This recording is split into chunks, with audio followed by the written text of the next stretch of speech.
Assalamualaikum warahmatullahi wabarakatuh. Berikut ini akan saya sampaikan materi tentang wawasan kebangsaan.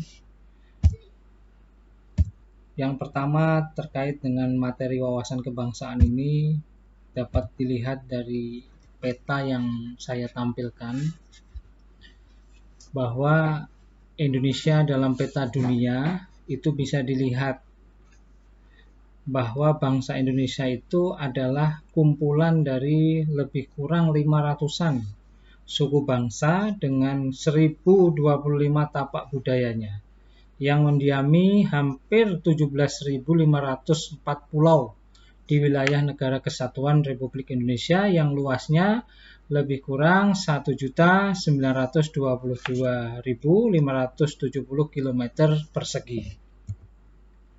Kalau kita bandingkan dengan negara-negara lain di dunia ini, bahwa Indonesia merupakan negara yang sangat luar biasa, negara yang memiliki sumber kekayaan alam yang sangat luar biasa, sehingga sangat menjadi idaman bagi manusia untuk bisa mendiami negara Republik Indonesia. Kalau kita lihat dari peta selanjutnya, negara Indonesia itu kalau kita lihat dari foto udara dengan ketinggian lebih kurang 2.800 mil dari permukaan bumi, kalau dibandingkan dengan negara-negara lain yang ada di dunia ini, merupakan negara kepulauan yang sangat luas sekali, sehingga banyak hal yang mungkin bisa terjadi dalam pengelolaan negara Republik Indonesia ini. Kalau dibandingkan seperti negara-negara di luar Indonesia seperti di Amerika ataupun di negara-negara Eropa.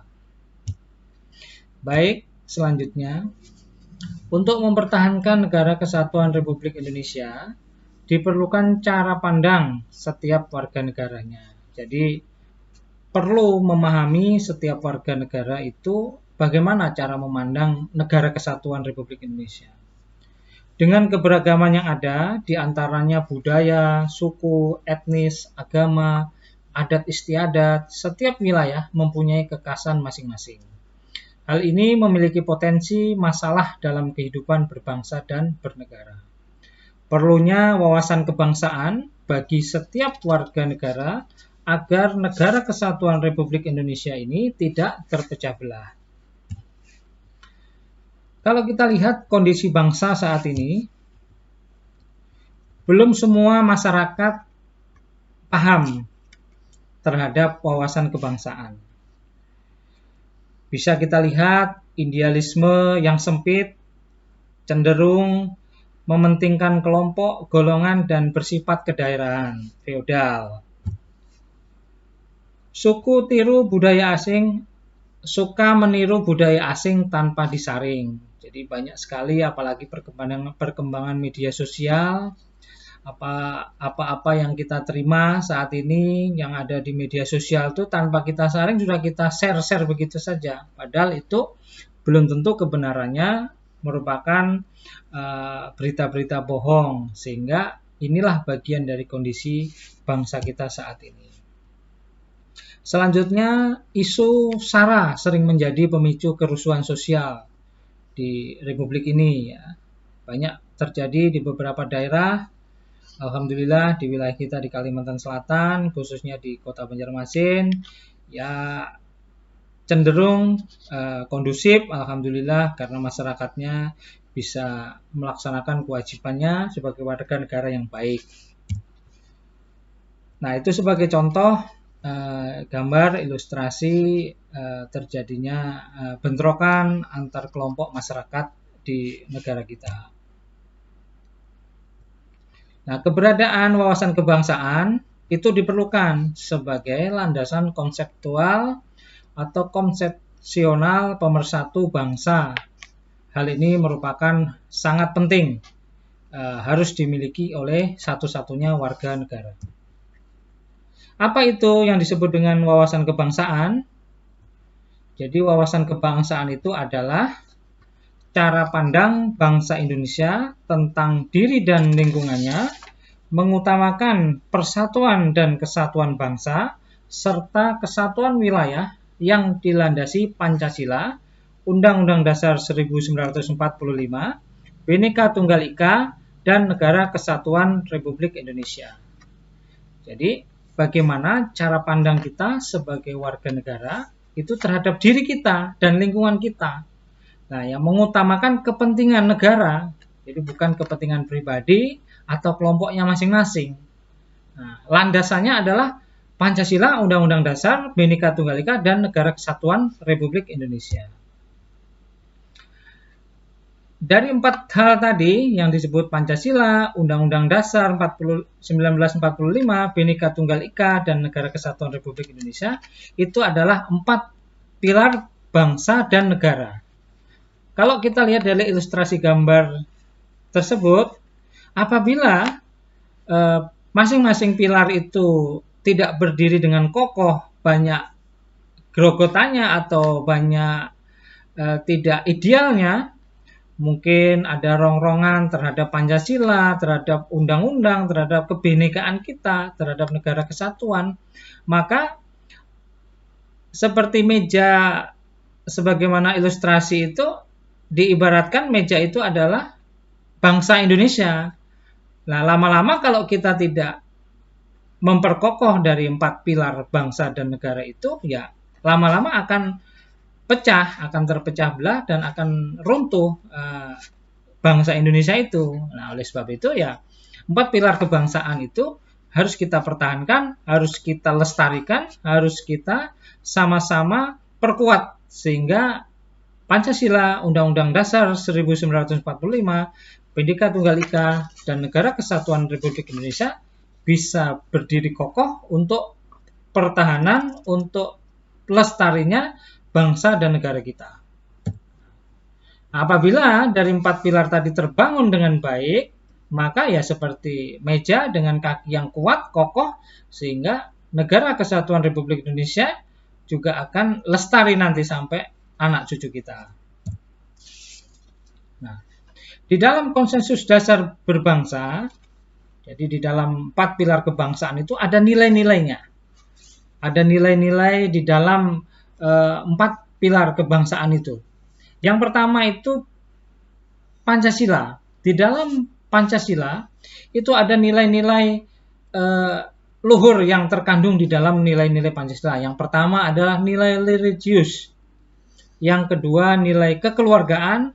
Yang ketiga nilai keselarasan. Yang keempat nilai kerakyatan. Dan yang kelima nilai keadilan. Nah, itu adalah nilai-nilai yang terkandung di dalam Pancasila. Sedangkan nilai-nilai yang terkandung di dalam Undang-Undang Dasar 1945, yang pertama adalah nilai demokrasi atau kebebasan, nilai kesederajatan, dan nilai ketaatan hukum. Adapun nilai-nilai di dalam Bhinneka Tunggal Ika, yang pertama adalah nilai kepedulian, toleransi, 2 nilai keadilan universal, dan 3 nilai gotong royong. Dan nilai-nilai dalam Negara Kesatuan Republik Indonesia, yang pertama adalah nilai kesatuan wilayah, nilai persatuan, nilai kemandirian. Nah, adapun bentuk-bentuk kegiatan pendidikan wawasan kebangsaan atau disingkat PWK, ada beberapa kegiatan dalam wawasan kebangsaan itu. Yang pertama itu adalah pelatihan.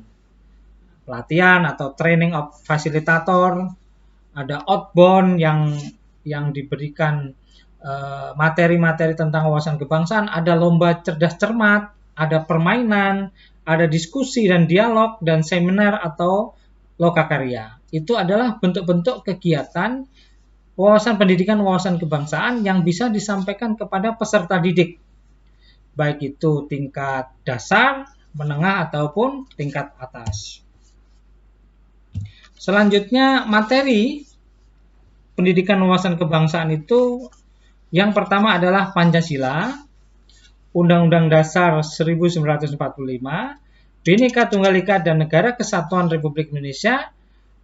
Dan tambahannya adalah pemerintah dapat menambah materi pendidikan wawasan kebangsaan dengan materi muatan lokal yang ada di wilayahnya masing-masing. Baik, kita lanjutkan materi selanjutnya, yaitu 4 konsensus yang rapuh.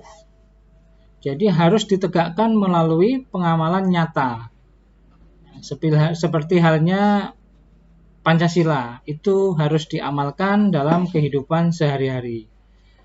Selanjutnya, Undang-Undang Dasar 45 dilaksanakan dengan baik sehingga tercipta keadilan dalam masyarakat dan kesamaan kedudukan di depan hukum.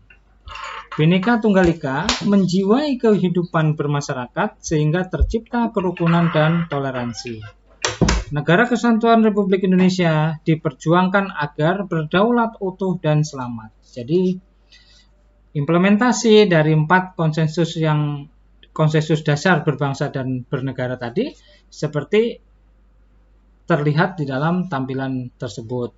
Dari mulai Pancasila, Undang-Undang Dasar 45, Bhinneka Tunggal Ika, dan NKRI. Yang terakhir, atensi atau pesan dan kesannya yang bisa kita ambil hikmah dari pelajaran atau dari materi wawasan kebangsaan. Itu yang pertama, hayati dan amalkan Pancasila dalam kehidupan sehari-hari dalam bentuk tindakan nyata yang mencerminkan nilai-nilai dan jiwa yang ada dalam Pancasila. Kedua, pedomani Undang-Undang Dasar 1945 dalam kehidupan bernegara agar terwujud kepatuhan hukum dan keadilan hukum dalam masyarakat.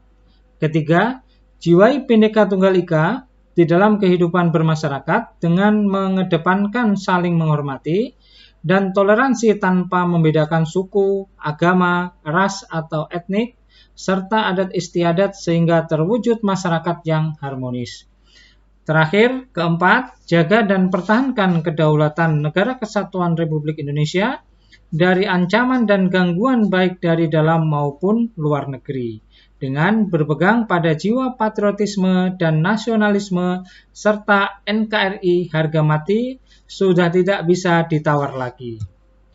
Demikian materi wawasan kebangsaan yang bisa saya sampaikan. Kalau ada tutur kata yang kurang berkenan, mohon maaf. Saya akhiri, sekian dan terima kasih. Wassalamualaikum warahmatullahi wabarakatuh.